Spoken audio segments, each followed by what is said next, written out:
Sa ibang balita, hustisya ang sigaw ng nagluluksang ina ng isa sa dalawang varsity player ng Ateneo na nalunod sa training sa Aurora. Iniimbestigahan na ang insidente. May report si Mariz Umali. Most valuable players sa 2025 palarong pambansa ang 19-year-old basketball player na si Rene Clert Baterbonia. Naging daan ito para mapabilang siya sa Ateneo de Manila University varsity team. Pero ngayon, ipinagluluksa siya ng pamilya. Masakit.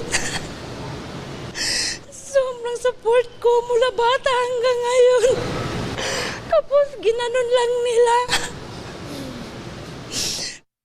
Nalunod si Rene kahapon sa gitna ng team building activity ng Ateneo Blue Eagles sa isang resort sa Dipaculao, Aurora. Ba't napunta dun sa lagat? Kasi basketball naman yung anak ko, hindi naman swimming. Gusto ko ng justice talaga. Kung anong nangyari. Nasawi rin ang teammate niyang si Divine Adili na taga Nigeria. May apat na nalunod pero nga po yung dalawa ay nasagip naman kaya yung lang po ang dinala sa ospital. May hinanakit si Mami Rovelyn sa mga kasama ng anak.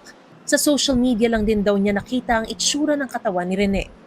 Wala naman lang silang sabi, ma'am, ito na yung anak mo, nakukuha na namin sa dagat. Tapos dadalhin na namin ito sa Maynila. Wala talaga. Tapos biniyahin nila yung anak ko.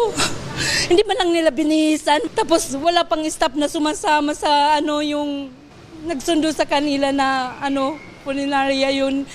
Hinala ng ina ni Rene may foul play. Yung anak ko daming pasa. Ba't sana ba galing yung pasa? Yung nag-video ako, dami daw pasa. Ayon sa pulisya, base sa paunang pagsusuri, walang mga pasa si Rene, pero may maliliit na galo sa braso. Reklamo rin ng ina ni Rene, may ilang hindi binanggit sa kanila tungkol sa training. Kung sinabi pa lang nila, matanong ko na sa anak ko, kaya mo ba yun? Para madesisyonan namin. Kasi akala ko training lang na nga, hindi military training. Ano ba yun? Ang tinutukoy na training na ikwento sa isang podcast ng ilang dating basketball player ng Ateneo. Hell Week ang tawag nila sa pinagdaan ng mala military bootcamp training sa Baler, Aurora. Nabanggit din na may isang player noong muntik malunod. Ba't nila pinapalangoy na yung anak ko na may 20 kilos yung nabigat?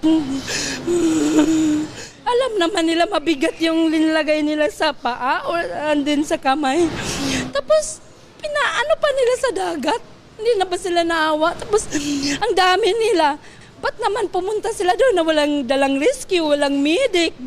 Meron po silang some sort ng training or walking doon po sa may pababaw na portion ng dagat sa harap ng resort. At accidentally po, may napunta sila sa malalim, may biglang malalim na lugar na napuntahan sila. At yun nga po, tinangin na sila ng agos papunta po sa mas malalim na portion ng dagat.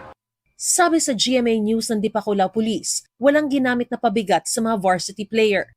Sa isang pahayag ng Ateneo de Manila University, dinala na sa isang punerarya sa Quezon City ang labi ng dalawa at isa sa ilalim sa autopsy alinsunod sa hiling ng mga magulang ni Baterbonia. Alinsunod naman sa hiling ng pamilya ni Adili ay iuuwi sa Nigeria ang kanyang labi. Nakauwi na mula Aurora ang buong men's basketball team at coaching staff. Sumasailalim sila sa counseling ng guidance office. Nagpaabot na rin sila ng pakikiramay sa mga naulila ng mga biktima. At nangakong magbibigay raw ng suporta sa mga pamilya ng dalawang atleta, pati na rin sa kanilang mga teammate at mga apektadong miyembro ng Ateneo community. Ngayong hapon, may mga taga-CIDG na nagtungo sa punerarya. Ayon kay DILG Secretary John Vic Remulla, maglalabas ang CIDG Aurora ng report kaugnay sa insidente sa lalong madaling panahon. Mariz Umali, GMA News.